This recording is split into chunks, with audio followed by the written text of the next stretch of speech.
আর 10টা দিন, মানে জিলহজ মাসের প্রথম চাঁদ দেখার পর থেকে শুরু করে 10টা রাত আর 10টা দিন।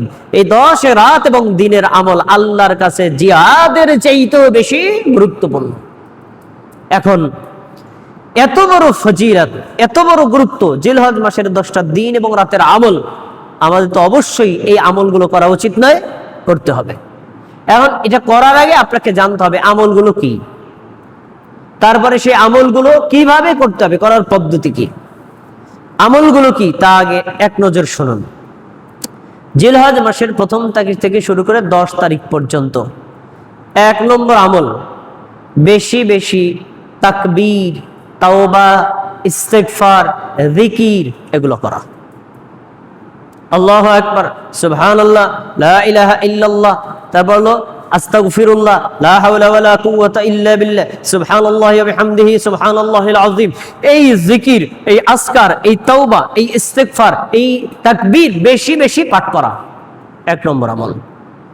2 নম্বর, জিলহজ মাসের নতুন চাঁদ দেখার পর থেকে শুরু করে কুরবানি করার আগ পর্যন্ত নিজের শরীরের কোনো পশম না কাটা এবং হাত এবং পায়ের নখ না কাটা, কুরবানি করার পরে কাটা। 3 নম্বর, আরাফার দিবসে সিয়াম রাখা। 4 নম্বর, আরাফার দিবসে আল্লাহর কাছে নিজের পাপের জন্য তাওবা, ইস্তেগফার এবং জাহান্নামের আগুন থেকে নাজাত প্রার্থনা করা। 5 নম্বর, যদি কারো সাধ্য থাকে, সক্ষমতা থাকে আর্থিক এবং শারীরিক, তাহলে সরাসরি বাইতুল্লাহ গিয়ে হজ করা।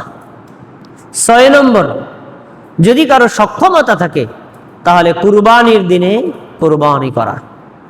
7 নম্বর, কুরবানির দিনে ঈদুল আজহার সালাত আদায় করা। কয়টা আমল বলেছি? সবার কথা বলতে হবে। কয়টা আমল বলেছি? 7টি। আপনারা ঘুমাইছেন? না জানলে তো আমল করতে পারবেন না, মনে না রাখলে আবার বলতে হবে, তাহলে মনে থাকবে, এবং মুখে বললে এটা মনে থাকলে আমলও করতে পারবেন।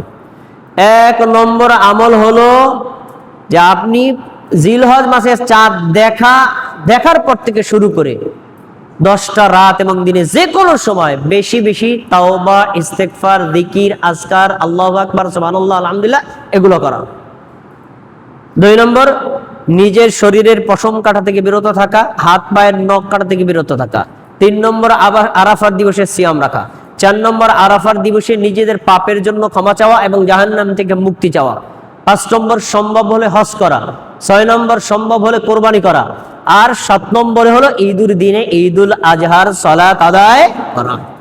এই 7টি কাজ যে নারী, যে পুরুষ তার সাধ্য মতো সুন্নাত মোতাবেক করবে, আল্লাহ তাবারাকা ওয়া তাআলা ওই বান্দার আমলনামায়, ওই বান্দির আমলনামায় জিহাদের সমতুল্য নেকি তুলে দিবেন। সুবহানাল্লাহ।